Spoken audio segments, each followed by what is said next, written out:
Morning, everyone. I'm Alice. I'm the G4G Alumni Team Lead for South Africa.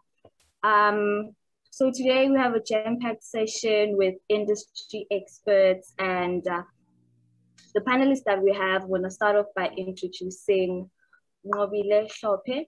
She is a human capital business partner at Old Mutual. She has gained her HR experience at organizations such as Deloitte in the management consulting environment and Straight in the financial services environment. Nqobile has a background in industrial psychology, and she has a passion for people developmental and immersing herself in HR projects and that enhance business efficiencies. With that being said, she has been involved in change management projects where she has been the change champion, rolling out a performance management system. She has worked on revamping an organizational onboarding program and is currently working on a project that will help enhance the management recruitment experience. Nqobile is also a G4G mentor who appreciates engaging in activities that have a positive impact on women. She is a bibliophile who enjoys traveling and imparting knowledge with a fairly inquisitive mind. She is an advocate for lifelong learning and believes that with every experience comes great growth. So that's someone who's well experienced, and she's perfect for what we are trying to achieve today. And then next up, we have Minette Matopa. So she is an established professional, highly conscientious, results-orientated with a high drive to meet objectives. She holds a bachelor's degree with majors in industrial organizational psychology and industrial sociology from the University of the Witwatersrand, and offers plus 15 working years experience in talent acquisition and management. She has developed exceptional competencies in finance, business acumen, strategic agility in the human resources management field with the information, digital, and communications technology, mining and metal, consulting, and banking sectors. She is the managing partner at MSX Resources, a business that offers human resources consulting services and strategic workforce planning, recruitment, and selection services. She serves as an independent non-executive trustee at Hitachi Construction Machinery, Southern Africa. She is a board member at the African Youth Ensemble, a community-based nonprofit organization that offers Western classical music training and development to the youth based in Diepkloof in Soweto. And she's a member of trustees at Computer Aid International, Southern Africa, an international nonprofit organization with an objective to enhance educational,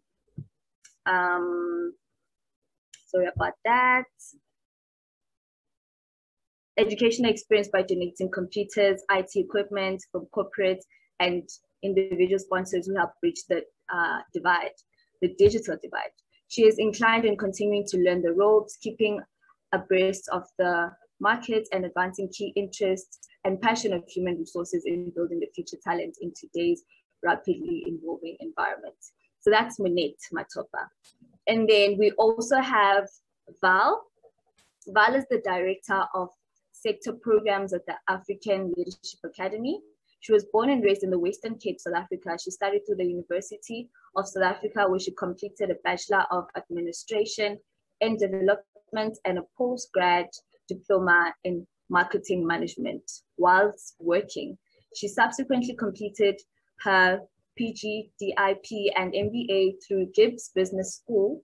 Val has traveled extensively, living and working internationally in senior roles in the manufacturing, construction, F&B, and technology industries.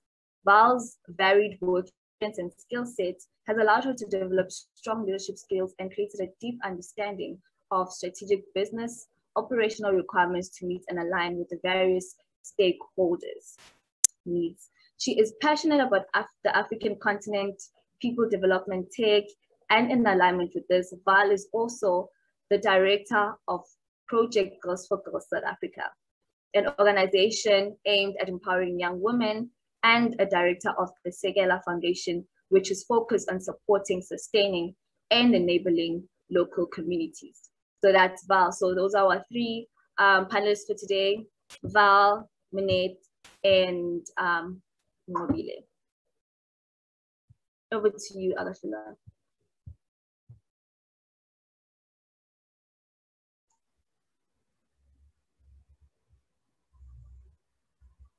You on mute? Can you hear me now?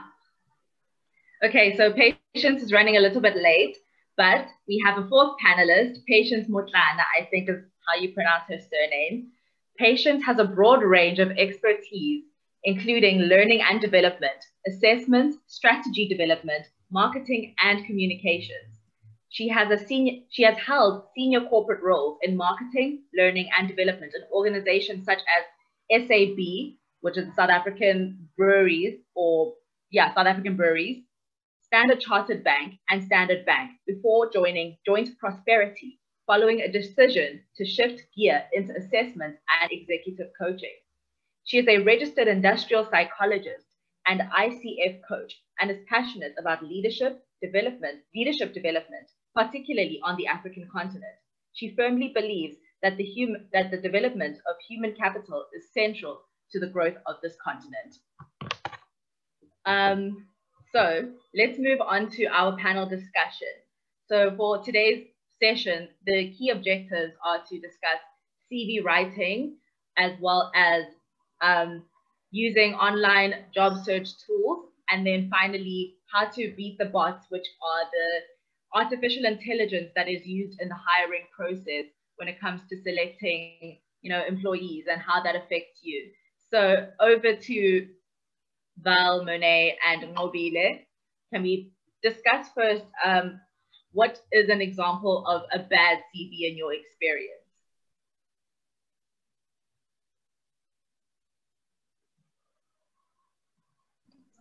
Okay, I'll share. Good morning again, everyone. Bad experience of a CV, or rather things to improve on a CV, is when things are documented, but there's spelling errors. I think that is very, very important, that you just go through your CV, check that you don't have any spelling errors, because it does also have a reflection on you as the applicant. I think I'll hand over to Monet to share the next one. That's okay. Yes, thank you, Nobile. Hi, everyone. Welcome. Those who are not here earlier, my name is Monet. When I was invited to participate, I had to review, and what's quite key is the layout of your CV. There isn't a right or wrong way when it comes to the layout, okay? But what's key is that you prepare sections that will enable the consultant at the back end to be able to qualify your CV for that position. Okay, so I don't know how much time do I have, but I do have a template that I've prepared with most of my information, just to give clarity in terms of the sections that are really key in filtering, including the online portals that you mentioned, to qualify you with all the necessary information that's needed to say, yes, you meet the minimum requirements. Post the layout and all those necessary sections, it's the grammar that Nobile is referring to. It's quite key that you take your time in reviewing your profile, especially if you are sending the application yourself. The benefits or the service benefits, when you're being presented by an agency, they assist you in looking into those finer details. But if you are drafting it yourself, the context, the tense that you write on the CV, the font, the spacing, is quite critical. At times you write there that your competencies, you're a meticulous person, But when we review your profile, you have missed the finer details. Can you see the contradictory in that? Already, you qualify given your education, your experience. However, what I'm reviewing, it gives me a different picture in terms of your competencies listed there. So a CV, you have to ensure that you pay great attention to your layout, to the sections, the information that you provide as much information to assist the specialist to qualify it, and pay attention to the grammar, pay attention within the grammar context, the tense that you use, ensure there's consistency in your fonting, in your spacing. And yeah, that's my my intake right now. I'll add to that. I guess one of the key things that you always need to think about is that you are one of a number of multiple candidates, right? And what is it about your CV that is going to make people pay attention to you? If I think about some of the roles that I've had people apply for in times, I would have 200 CVs at a time. If you're going through 200 CVs, you want that one CV that is going to give you what you need in the space of 40 seconds. And that is what you have. Every single time a recruiter or anybody looks at a CV, they glance at it for 40 seconds. That's all you have to improve or get that person to pay attention to your specific CV. So make sure that you have your important stuff at the top and no longer than 2 pages. Honestly, guys, no one reads a CV longer than 2 pages. Put your key information on the front page, your awards, the things that you're good at, the things that they need to focus at to show them that you are actually the person who should be employed for that job. But then put the other stuff, we don't need to know what your subjects were at university. We just need to know what you studied. We need to know what years you worked, if you have worked at all, and what experience you have in terms of what you've gained. If you've been a captain of a sports team, you have leadership capabilities. If you've been a prefect at school, you've got leadership capabilities.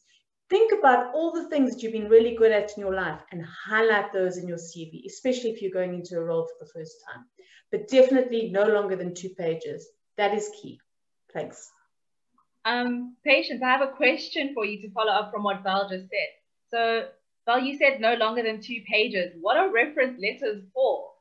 I'm curious. Everyone always talks about them, but I've never ever gotten one myself. Patience, can you elaborate perhaps?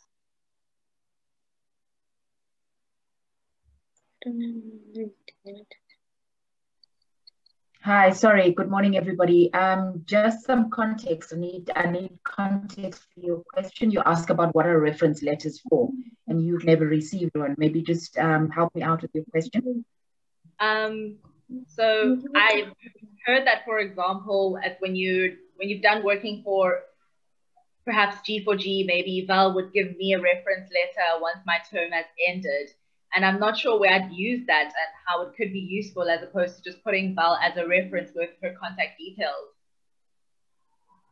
I have to be honest, in my experience, I haven't seen too many people use the reference letters.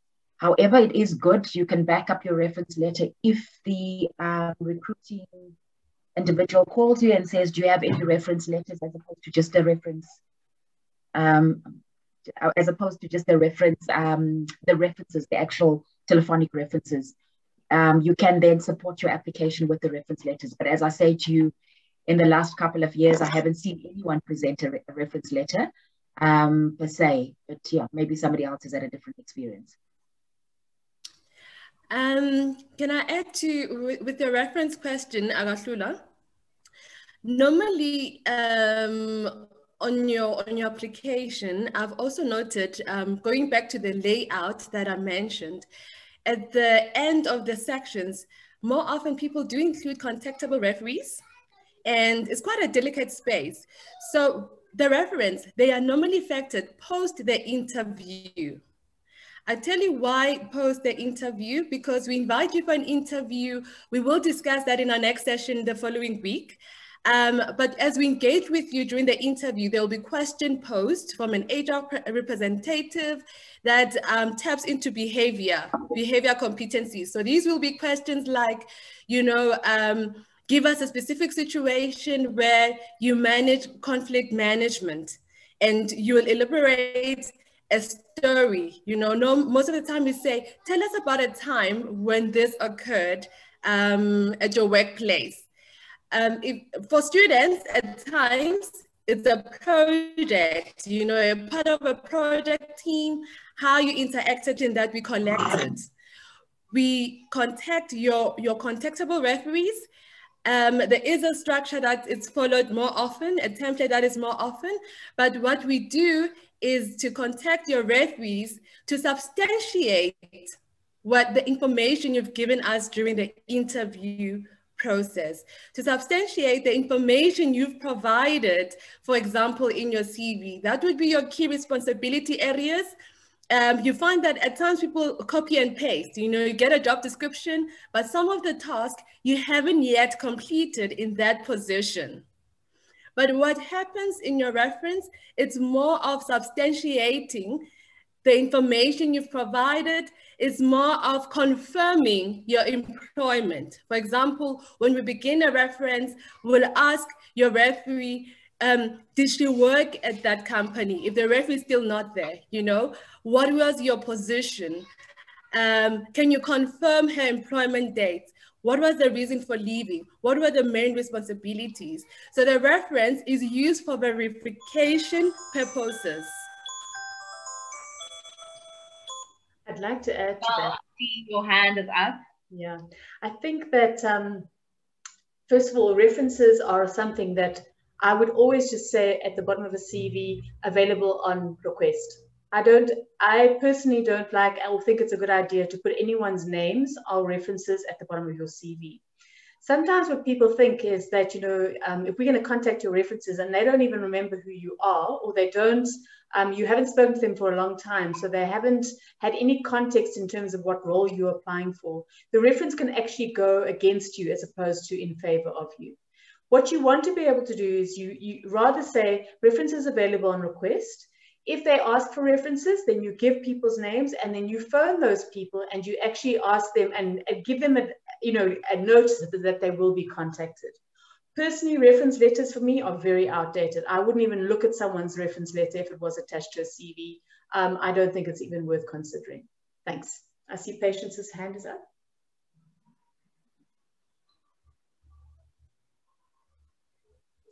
Sorry, I keep switching off my video. The connection's not that strong. I just wanted to agree with you, and I think you mentioned the point that I was going to say, that it's important that if you have put references on your CV, make sure that you've advised those referees that you're actually somebody's going to contact them, and the nature of the role that you're applying for, because sometimes people just put people's names down, and as Val says, you then contact that reference and the person says, I don't know what you're talking about. Who is this person? And it can definitely work against you. And again, just to reiterate the fact that absolutely reference letters are seriously outdated. I don't think anyone uses them. Thank you. So let's move on to where your CV goes. How do you begin to conduct a job search online in this fourth IR time when it's no longer you go to every single office, PwC or Deloitte? How do you conduct a job search online? What is LinkedIn for, and is LinkedIn the only platform to share your CV?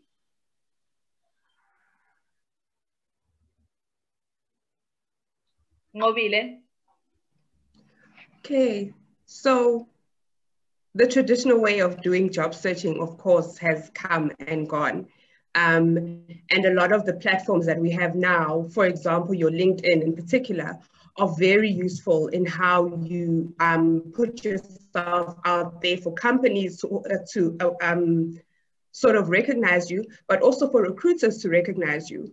A lot of the job opportunities that come up are posted on LinkedIn by majority of the organizations, but also you find that you get opportunities by connecting with certain people on LinkedIn, certain professionals.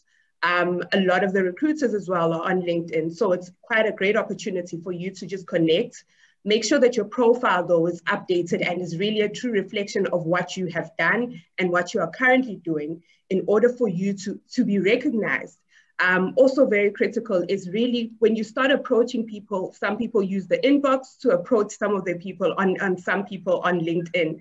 Have a very clear reason as to why you're approaching certain people, and make it clear why you're approaching them. You're interested in an opportunity. Are there any opportunities in your organization, or do you have any opportunities available for me?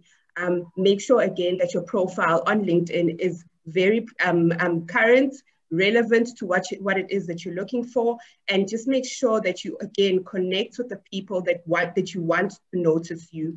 And if you do send an inbox to any of them, make sure that you're very straight to the point as to what it is that you're looking for, and how you'd like them to assist you further. Thank you. Val, the LinkedIn boffin's gonna say something. I think, you know, what's very critical is when you are doing your job search is that job description.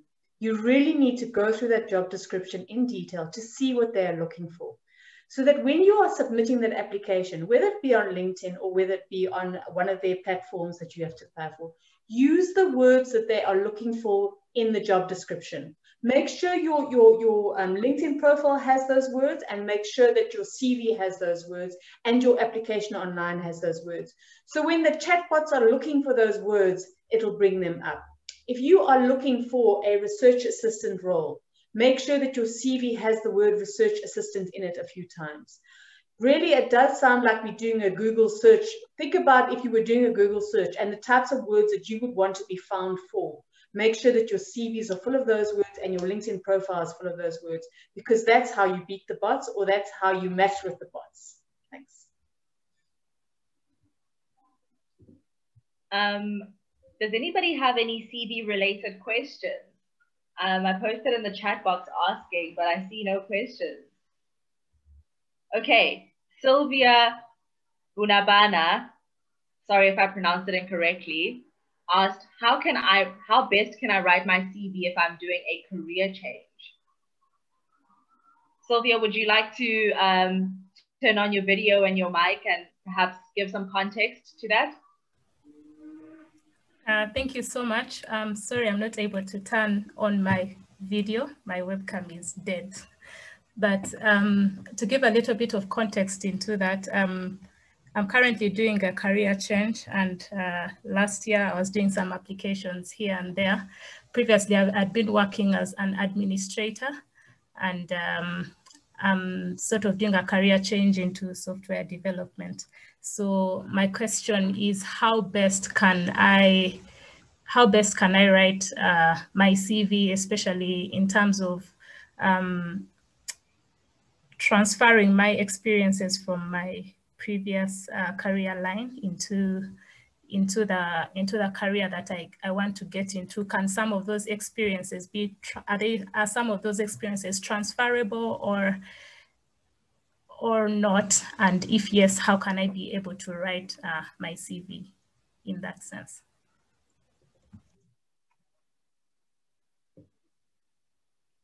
Monet, patience?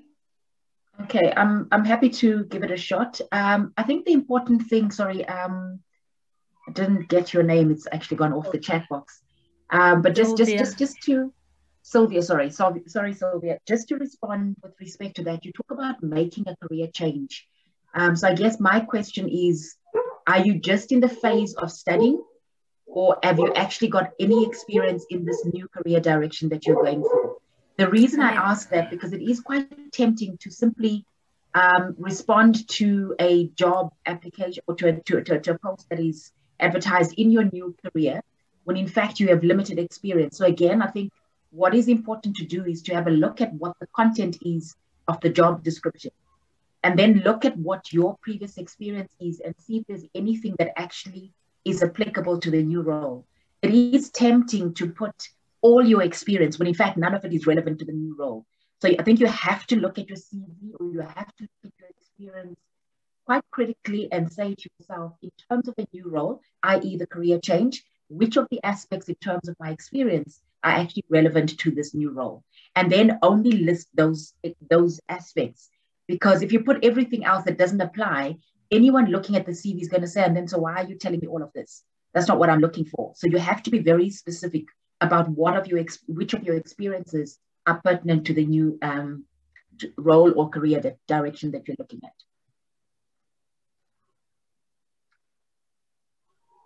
Does that help? Any further questions to that? Yes, yes. No, it actually helps a lot. And you had asked whether I am studying. Yes, I am, though haven't completed yet.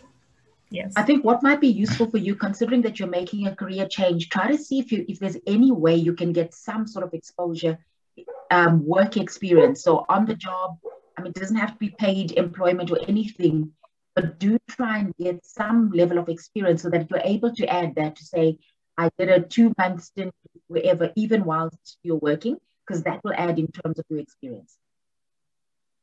Awesome. Z asked a question. Dorcas, I've noted that your hand is up.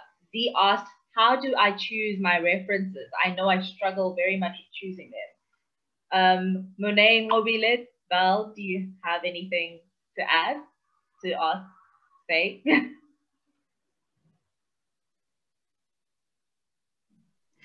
I think for me, I'm trying to understand what you mean by choosing references, because most of the time when you have your references, it's people that you have worked with closely. It's people who can give an indication of how well you work or how well you do a specific project or delivered on a specific project.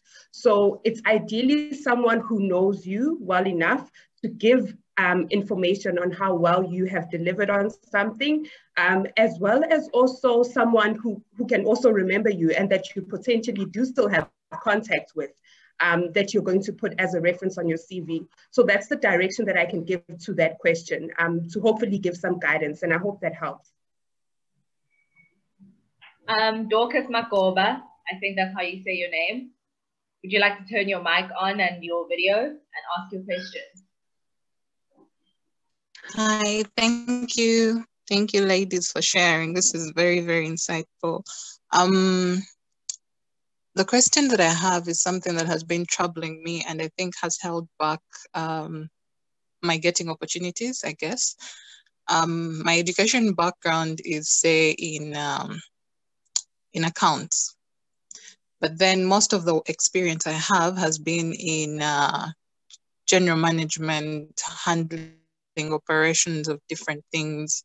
So what happens that if you're applying for a job, say if it's an accounts job and family will always send it your way, someone that knows you did that, but you don't have the experience for that. And yet also if you apply on the other side where there are general administrative jobs or operations jobs, you find that if someone's looking at your, say, education background, that is also a block from the start.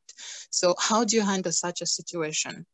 I do believe there are quite a number of us out there that have one lane of education, but then life takes you where the opportunities are, not necessarily because that's what you've studied, but sometimes it's what you're good at and it's not what you studied. So how best do I align my CV, putting it out there so that in case of opportunities, one doesn't block the other? Thank you.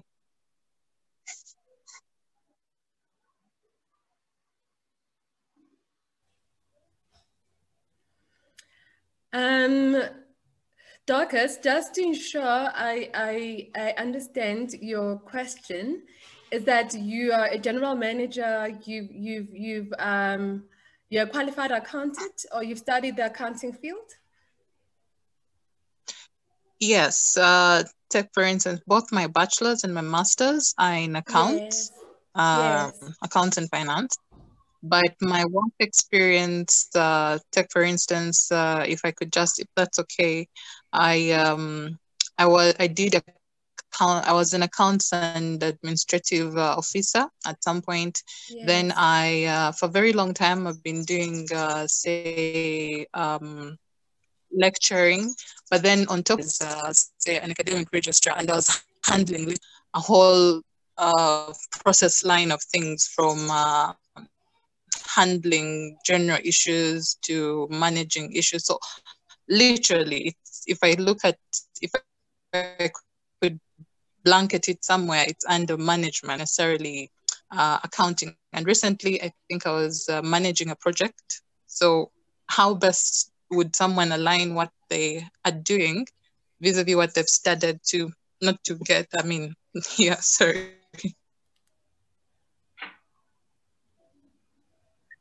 Thank you. Okay. For me, your question it's subject. It's more of a subjective experience that I can share with. You know, at more often when you begin working, which I think it's one of the topics we'll tackle in navigating the workplace. Once you have or you're working in a position, because you mentioned that at times you accept an employment opportunity, but it's not necessarily what you've studied. For me, in my personal experience, it has always worked to be intentional about it. When you do your performance reviews with your current manager, have those kind of discussions in your key performance indicators, highlight to them what's really important in terms of your talent development within that organization, and start working.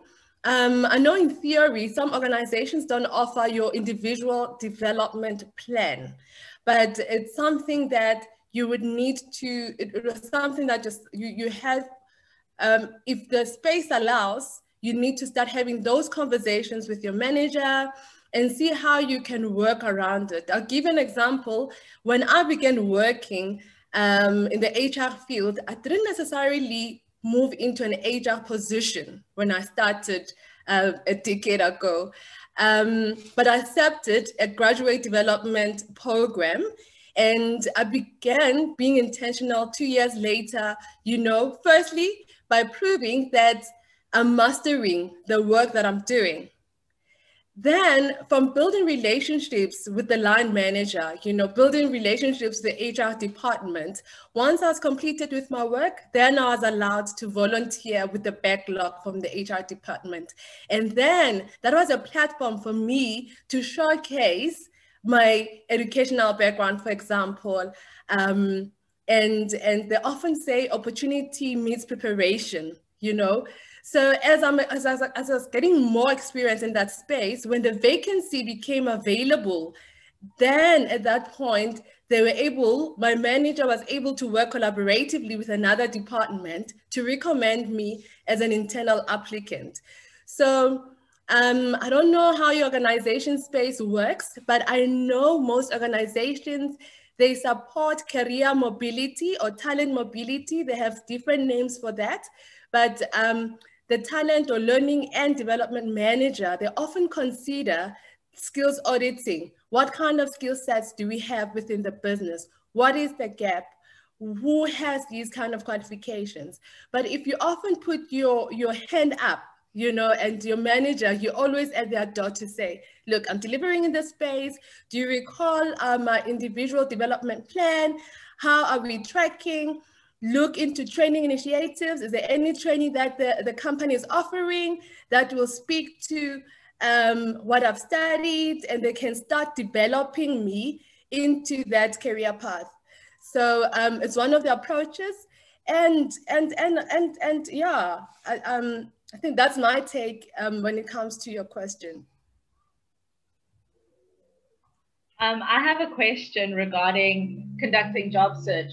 I think in this day and age, especially during COVID times, it's very difficult to always have the data to go on LinkedIn. But I think that working with career services at my university, we have a lot of career fairs. So do you know of any career fairs that are available to anybody who wants to attend them, that may be online, even though data constraints are a thing? Perhaps, do you know of any?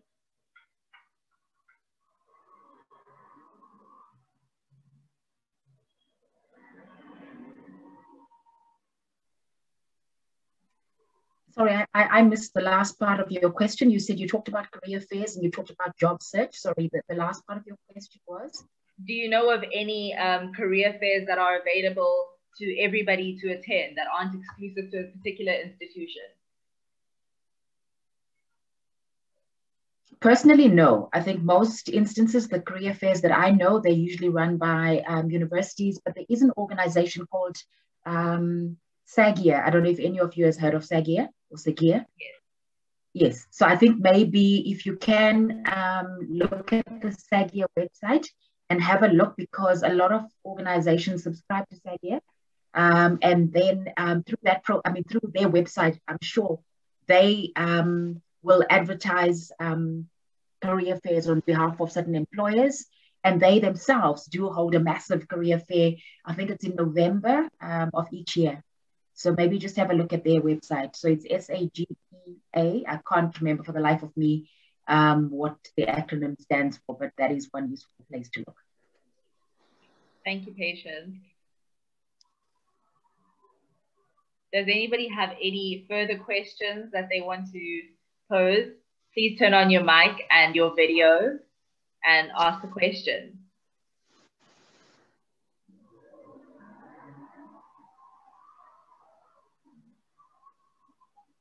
Come on, ladies. I know you probably attended because you had a few questions. I have a question. Go ahead. I have a bit of a question, right? So, what's the notion looking picture on your CV? What's the what are your no need for it? We missed some of that. Can you repeat it, please, Alice? What's your take on having a professional picture on your CV, like a high resolution professional picture? Is it something that's necessary, or really there's no need to have it? So I'm going to give a very personal response to that one. And I'll hand over to the rest of the panel members to respond. But personally, a picture for me doesn't make a difference. I go into the detail of the CV. I want to see whether the person has the skills, whether the person really does fit the profile for the role that they're applying for. So my recommendation, it won't make or break your CV if you have a photo, depending on who's looking. I know with some people, they do really look at the picture as well, and it does shift how they then perceive whatever comes post that. So it shouldn't make or break, but it also doesn't necessarily add value in terms of your application. Thanks.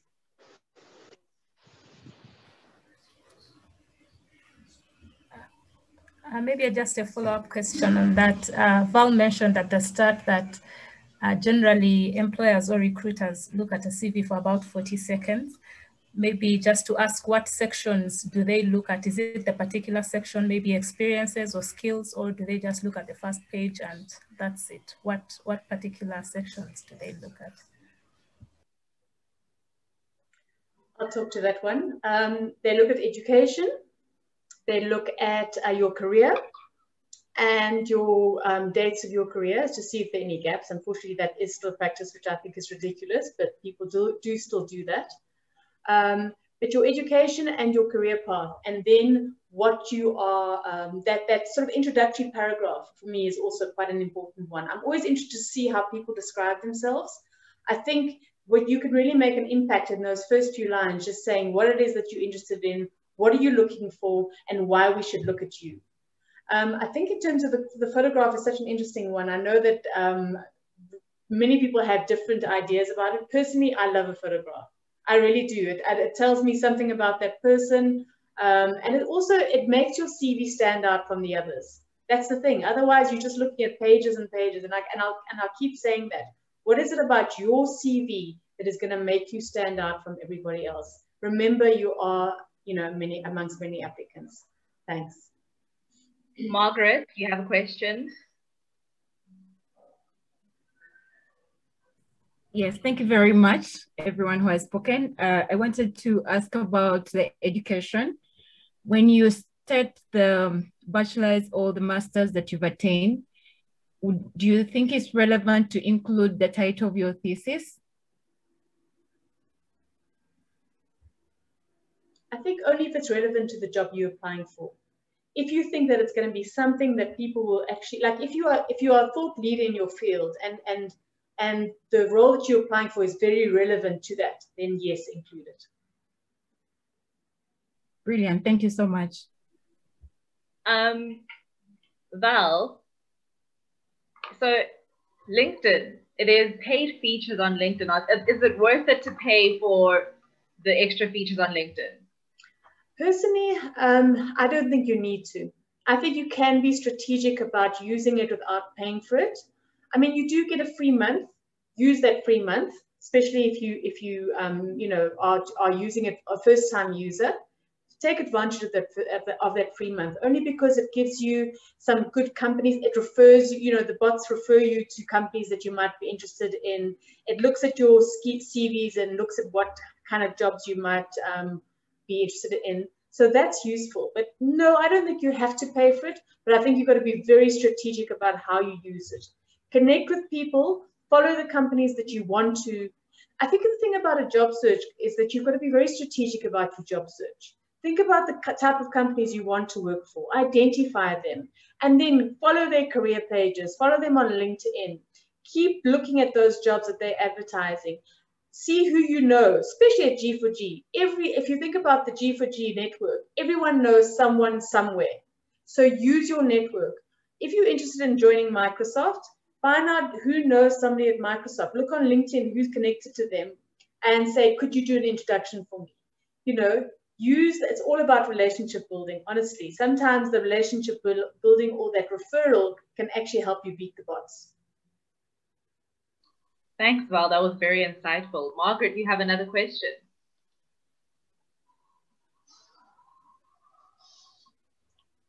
Oh, sorry, I think I just left my hand raised.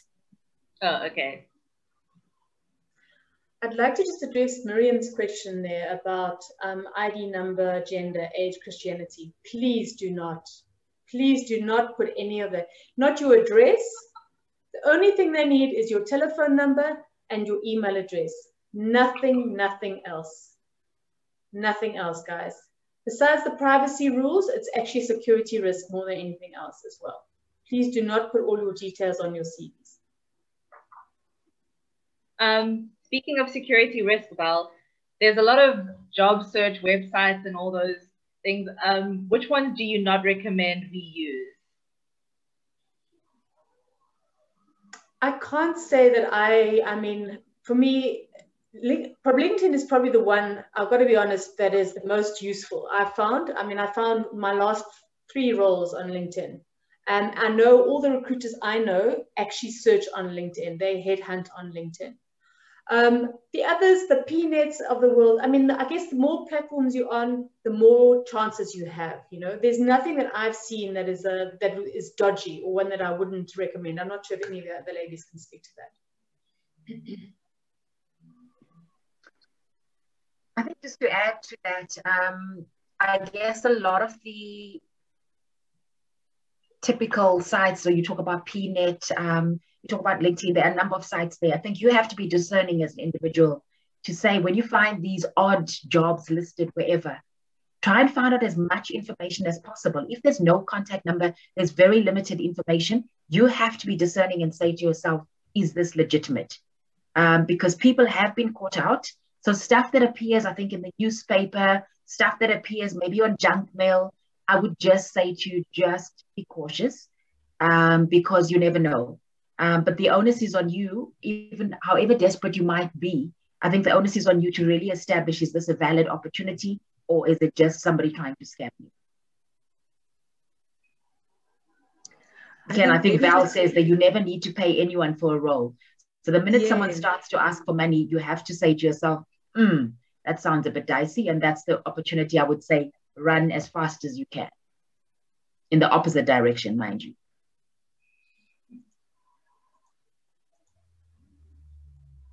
Mobile, you were saying something, you wanted to say something, it seems. No, I wanted to just emphasize what Val just said, that the minute you are asked to pay for something or pay for a position, then you know that it's not the right thing. And and also, I mean, if you're a graduate in particular, or you're really hungry for an opportunity, there's a lot of scammers out there. And going back to the point about your personal information being on your CV, that in itself can open you up to so much of risk as well. So if you minimize the information on your CV, that also protects you from those kinds of situations as well. And just to add, in terms of that, your private information, so yes, the first thing is the security risk. That is absolutely a concern, especially now with POPIA, where you're not required to give any of that information. So be mindful of that. The other thing, remember that the person that's looking at your CV is a human being just like you and I. And people have their own unconscious biases, and sometimes people may look at a CV and decide, actually, I don't like the sound of that.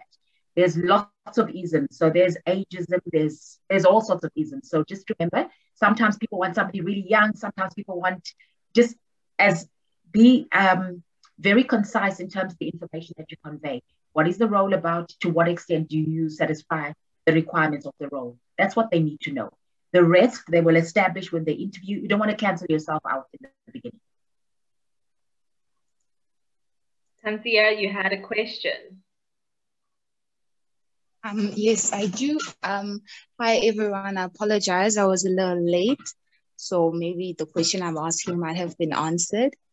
But I'm asking concerning volunteering and exposing yourself for you to acquire experience and different other skills. So, for example, if you're an individual that has no skills at all, no experience at all in the specific field you are embarking on, what exactly can I put on my CV that will motivate the company I'm applying for to actually take me in? Happy to speak to that one.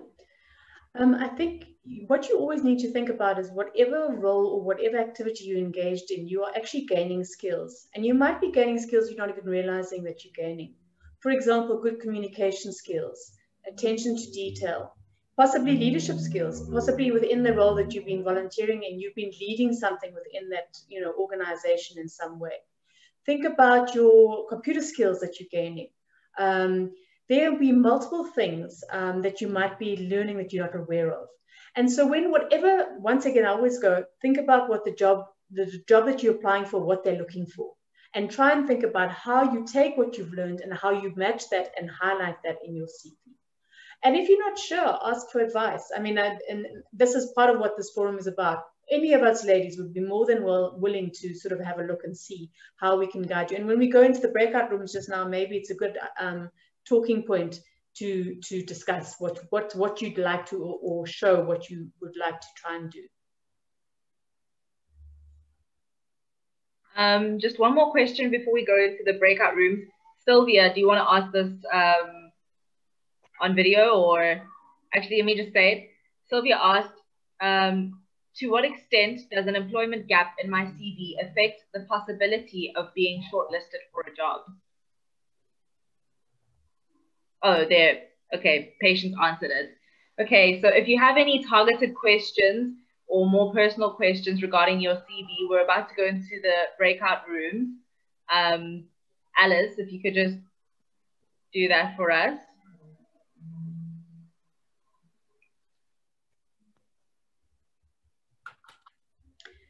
You should have an invitation on your screen to join a room. Please click on join.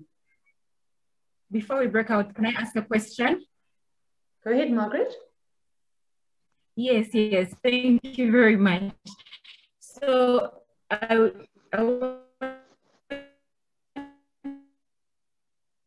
You're breaking up, Margaret. We can't hear you. As if you're in a leadership position where all the success is of your sorry, I was just saying that if you are in an organization and you're the leader of that organization, would you call the successes of that organization your personal successes on your CV? Personally, I would definitely highlight some of the things that you were actually responsible for. So if you were responsible in building a team and Valerie, was that clear? Sorry? Yes, it was. Margaret, can you hear me? Okay. what I would do is I would definitely look at the things that you were personally responsible for. So for example, say you were responsible for building a successful team. Yes, you can and highlight that. If you were responsible for taking the results from a certain financial to improved financial situation, definitely highlight that. Those are key indicators that we would look for if you're looking for any senior role. And so yes, you've got to say how you were doing it. So make it personal about I built this team or that kind of thing. But yes, there are definitely some things you can't take responsibility for all, but the things that you were directly involved in, I would definitely mention. Does that answer your question? Okay. Great. How much time do we have, Apurva?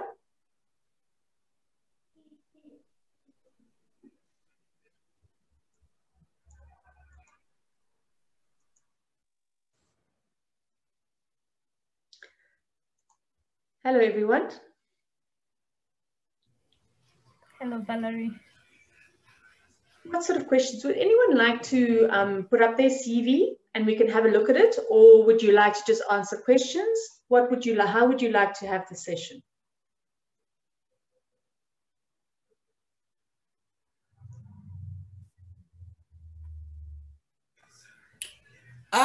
I wanted to ask a few questions because most of them have been addressed in the previous session. But this one deals with motivational letters because they go hand in hand, right? Yes. What is it that I should write in a motivational letter? Like the important information that I should put in there? Such a good question. Such a good question, Kenzo. So remember, your CV is about the skills, right? It's about your education. It's about your career. What the cover letter does is the cover letter talks to why your CV matches the new role, okay? And it also is about giving a little bit of a personal detail about your story and about why you believe you are the right person for this job. Does that make sense? So for example, if I said, I've got my CV and I've listed everything, but now I'm applying for example, a CA role in a firm. What I would look to do is I would say, okay, I have graduated. I have this is the subjects I studied. Now you can talk a little bit about what you studied and say, but I also I bring this expertise to the role, and I believe that I would be a good fit to the organization because I value culture. You talk specifically to the organization. Put a bit of your personal story in there. The cover letter, people relate to personal stories. And this is also an opportunity where you can make yourself stand out a little bit from the rest. Tell your story. Tell about why you became an accountant. I became an accountant because, my mom, was whatever the story is. There might be some story that attracted you to becoming an accountant. Find something that might resonate with the recruiter. That's why a cover letter is so important. It doesn't have to be long. It may like 4 or 5 paragraphs, but it's really something worth doing. If they ask for one, make sure that you do it. Oh, okay. Thank you.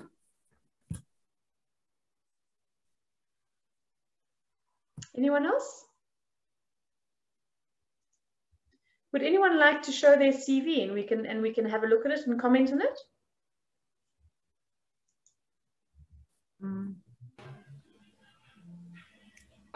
Yes. I can show mine. Sure. You can share.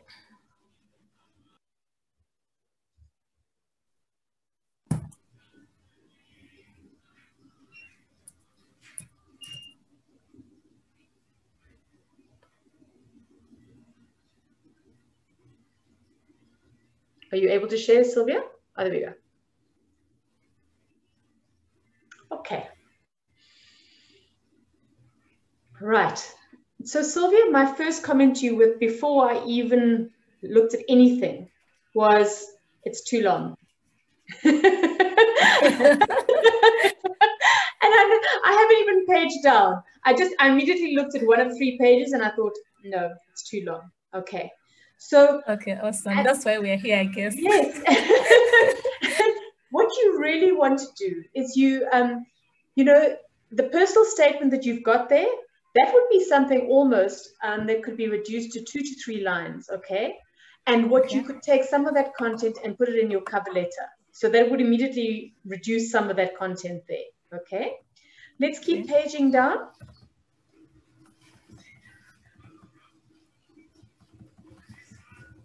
What I would do even before my career is I would put my qualifications right at the top. Okay, so if they're looking for you, say whatever skills they're looking for in the role, they will immediately try and look at what you studied to see if that is a match immediately. Okay, so put your education above your career section. So I move this to the top. Yes, yes. Okay.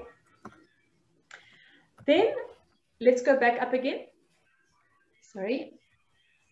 No worries. In terms of your employment history, I love the fact that you come down a bit. Sorry, I can't see. Keep going. Come down a bit. I love that you telling them a little bit about what you did, but and what's also good is that you're saying I did this and this is what I achieved by doing that. For example, prepared monthly reports and activity reports, this helped organize track of the achievements and possible areas of improvement. So I would almost focus less on the task and focus more on what you achieved. Okay. So you can almost change the structure of that sentence to say, by producing monthly reports, I was able to track achievements and areas where we could improve. You can immediately take that down, summarize it, make it more concise. Fantastic. Take out the I's. You don't need the I's. Focus on what you did and what that helped achieve, and focus more on the achievement. Okay. So, and some of the wording like, while here I planned. No. Would talk more to is it the administrative assistant, what the purpose of the role is, what your mission was at that company, okay? And then so the mission of the company or the mission of that role, and then the underlying points about how you achieved that mission and why you were good at achieving that mission. Okay. All right. Come down a little bit more.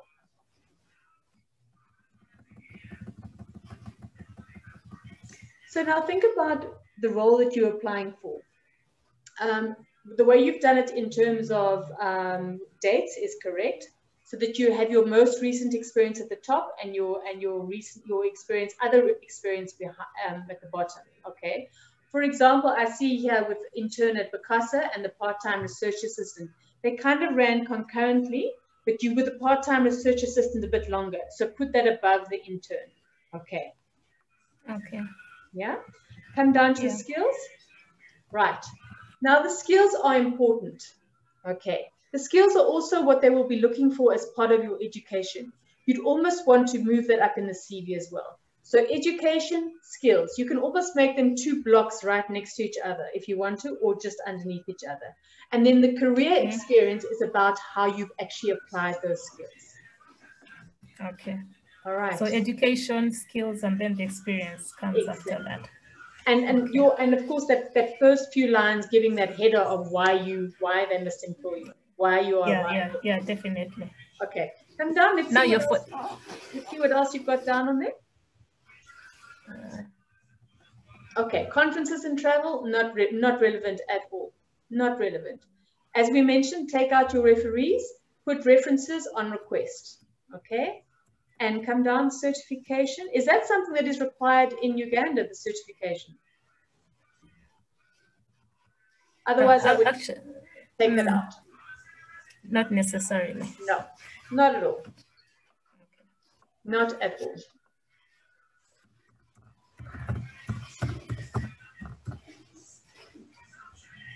Any questions on that? I think it's quite clear now. The 40 seconds you're talking about makes more sense with the rearrangement, because I was thinking, okay, 40 seconds, how do they do? Because then if I put the, the education and skills at the top, then they're able to read that. And then after seeing the skills I have, then they can then go to the experience. And yeah, the 40 seconds makes more sense now. Great. Yeah. Thank you. Thanks for being brave enough to share your CV. I know it's scary, but well done for doing that. Please have a look at the link of CV samples that I sent out in the chat. The one thing about your CV is the formatting is very bland. You need to lighten it up a bit, just to give it a bit of like, okay, I'm going to look at this one because this looks interesting. Right now, it's a little bit, your colors are bland, your font is bland. Yeah, you can zhuzh it up a little bit more. And there are lots of lovely templates you can use in Microsoft Word. So have a look at some of those templates as well. I'll do that. Maybe just one more question, which I already asked in the main room about the employment gap. So as you can see here, my last employment was at the end of 2019, and my next one is starting this March. So my question was, to what extent does this affect me being shortlisted? And Patience mentioned that, you can, as long as you're able to explain the gap. And so do I explain the gap in here in the CV? No. Because then I have no room to explain that gap. No, you actually don't have to explain that. I think that's also becoming quite outdated, and especially now with the time of COVID, lots of people are going to have. So no, that is something that you discuss in the interview. That is something you talk about. They will ask you. They will ask you in the interview, and then you could talk to it. But you definitely do not have to explain it in your CV. So what you're saying is the employment gap doesn't really affect whether you're shortlisted or not? It doesn't. No, it doesn't. It really doesn't. Okay. Thank you. Thanks, Sylvia. Anybody else?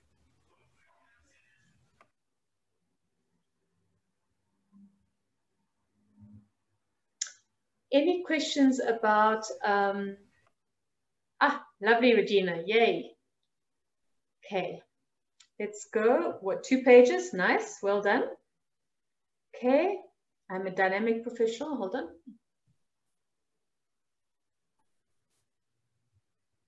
Very nice, very short, very concise, and you're telling them exactly what you're capable of. I love that. Well done. So then when you're talking to your cover letter, you almost take your cover letter and you tell them why those skills would be important in the job that you're applying for. Very nice. I will give the same guidance in terms of moving your studies or any qualification that you have. Let's go down and see what your education is, where it is. Wow, look at you've got incredible education. Why are you hiding it down at the bottom? You've got to move it up. You've got to move it up so they see right up at the top that you are, you are improving, you're busy with the masters, you're doing, that's so important. Please move that up, okay?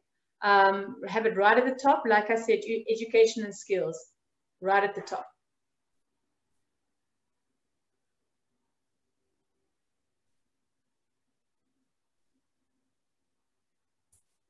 Lovely, lovely, lovely. Okay. I would say the same to you in terms of formatting. It's very bland. It doesn't excite me at all. And I'm sorry if I always speak very honestly. Like I tend to look for something that's going to like catch my eye. So that's why I love photos. That's why I love a little bit of something that is slightly different to what you're looking at. Always think of those, multiple CVs that everyone's looking at. Okay. I would ask, what font would you recommend? Because there are a ton of fonts out there. So what font and spacing would you recommend? I never go too elaborate, okay? Keep it to your more basic ones, your Calibris, your Tahomas, your, I think stay away from Roman, because Roman is like overused, but use the simple ones. Don't go and do Comic Sans or any of those elaborate ones. Nothing like that. Okay, it must look professional. So your more your Calibris, your Tahomas, your Arials, they are fine. Okay. just coming down to your experience. Project assistants, just want to see, present, coordinates a team of developers, nice. You give them a concise thing of what your mission is. Okay, that's great. All right, but in your responsibilities, you're talking to what you do. You're talking about tasks. I want you to focus more on what you have achieved within that role in doing these tasks. Okay, so think about, you prepare support documentation and you develop project activities using Jira, Confluence, Trello. Those are great tools, okay? But I mean, how has using those tools made a fundamental difference in the role? Okay, and what was your part in playing in that? What was your part in doing that?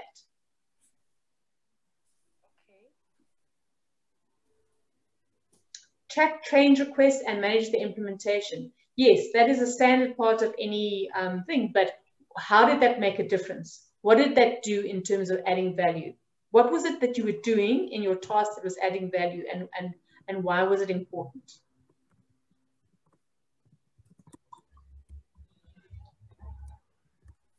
What the recruiters are looking for is they're looking to see, if I bring this person into my organization, how are they going to help me change my organization? How are they going to help me make a difference? Where are they going to add value? So you've got to show them where you've added value before. All right. Keep going down. Any summary of a role is like 2 sentences max. Be careful of going too much there. You want to just give the mission of the role, and you know, yeah, that should be enough. And you see where you say key achievements here. You actually talk to a project that increased 3G sites from this number to this number. That's brilliantly done there. And you want to see more of that, where you've actually showed them that you've made a fundamental difference in the role. Keep going down. Yep. That's good. I think also in terms of the detail that you give about certain roles, try and make sure that you focus on the ones that actually are more relevant to the job that you're applying for. And I guess this is where one has to be aware that the CV is not a static document. It's not just something that you standard that you send out to everybody. You've got to think about how you make your CV specific to certain roles that you're applying for. I know it's hard work, and I know it's going to be painful, but what you can almost do is create different CV templates for different types of roles that you might be looking for. And then you use those different CVs for those roles. Does that mean I can leave out some roles when I'm applying for some jobs? Maybe just put a little less detail on them. You don't have to give like your list of, you know, because for example, like a sales rep, is there anything in terms of the sales rep role that is relevant to something that you're applying for now? If it is, like maybe you enhance your communication skills, or maybe you developed, you know, your business development, you actually like, you made them quite a lot of money. If there's something that you feel that's going to make a difference to the new role you're applying for, put that in. But otherwise, keep it short and brief. All right.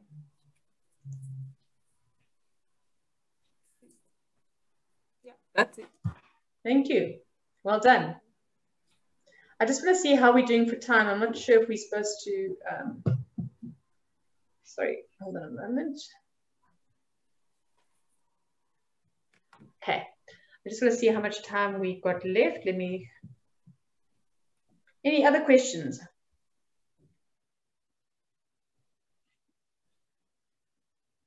Val? Yes. In some of the positions, when you apply to be a candidate at Sonine, they ask you to have a valid driver's license and all of those things. So do you have to write about it anyway in your CV or motivational letter?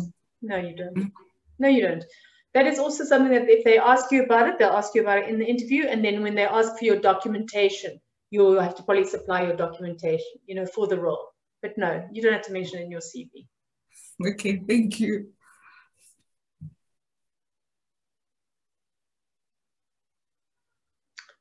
Yeah, carry on. I guess we have 3 minutes left. Okay. Yeah.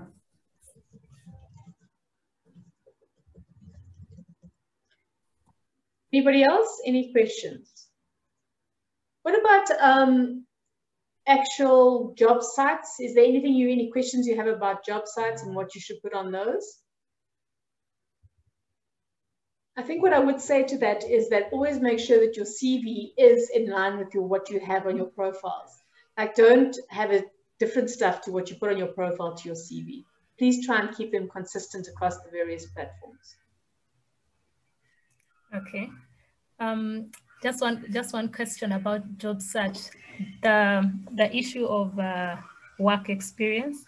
If they say, for example, we need somebody with 5 years experience in this, but then I don't have 5 years, but then I feel like I can do the job.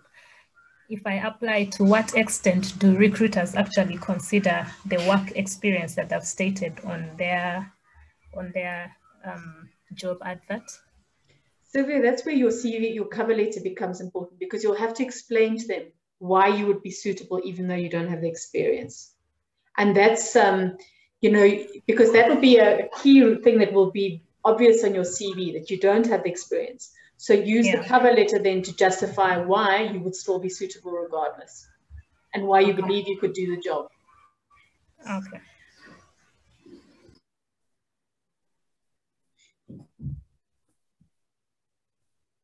Anything else, guys?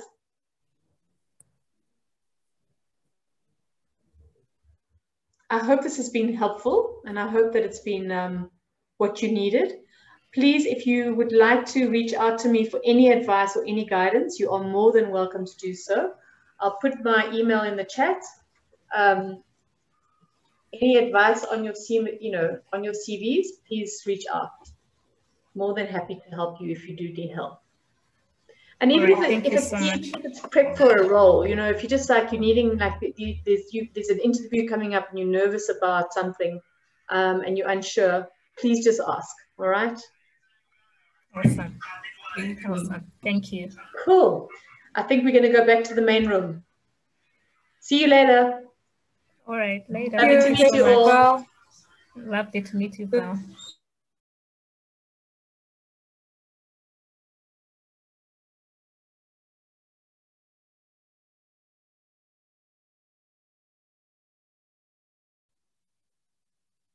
Oh, I think we're going back into the main forum. So I don't know if you heard any of what I said there.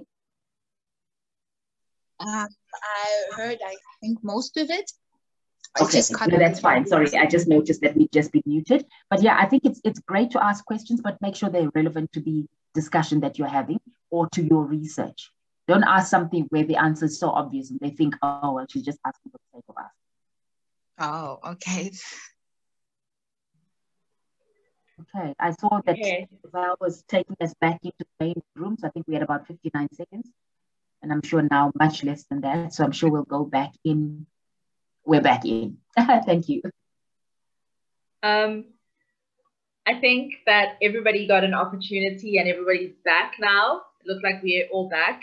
Thank you so much to Val, Patience, Monet, and Mobile for taking the time out of your busy schedules in order to come and help us.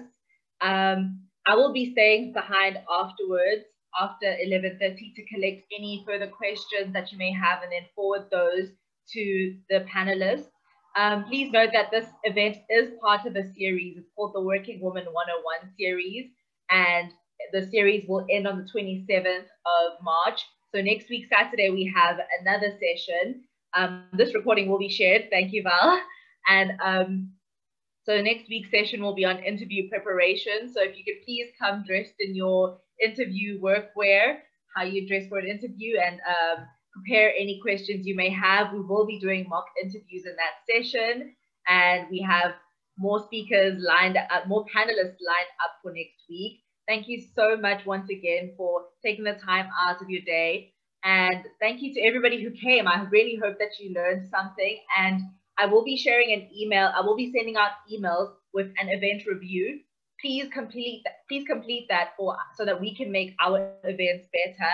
And yeah, so don't forget to copy the links that are in the chat box that Val shared, as well as Patience shared a few links as well. Mobile, I see your hand is up. Would you like to say something? I'm actually clapping and not putting my hand up. Thank you very much. This was really great. Thank you so much, everyone. Thank you. So everybody, please look out in your inboxes for that email for the event review. And I will also share the link to sign up for the next webinar for next week, Saturday. Thank you and goodbye.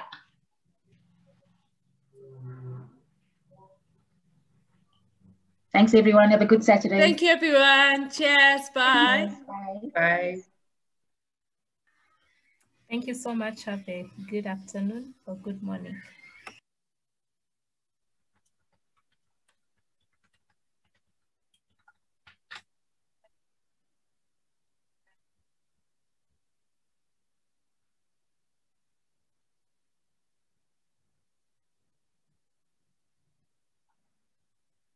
I have a question.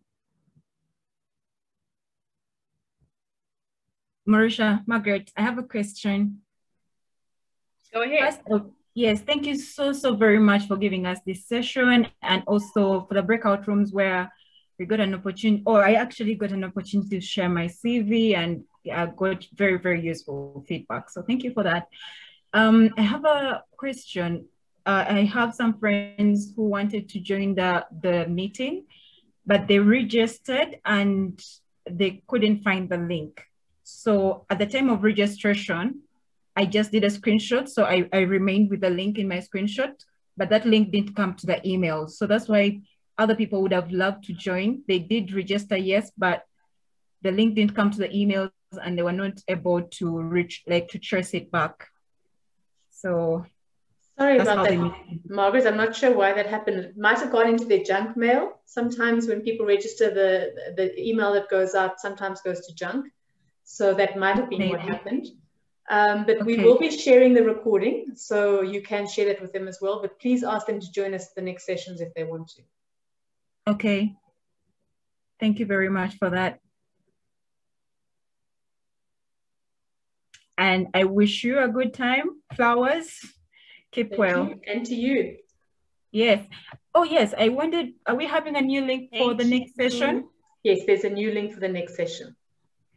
Okay. Hopefully we'll be able to see that as well. Thank you so much. I'll share it with you now. Let me just do it for you now. If you want to. Yes, sure. I'm putting it in the chat. Oh. There you go. Amazing. Thank you very much. I'm going to save it somewhere.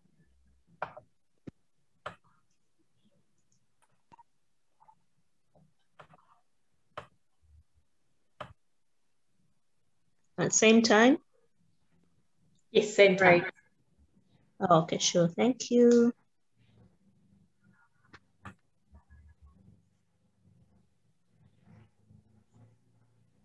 Are we going to have a debrief facilitators? I'm comfortable if you need to. I'm here for a few more minutes. Yeah, do that. Thank you, everyone. If you don't mind leaving the call. Great. I'm going to leave now. Thank you. Sorry, I dropped off. My computer just went crazy.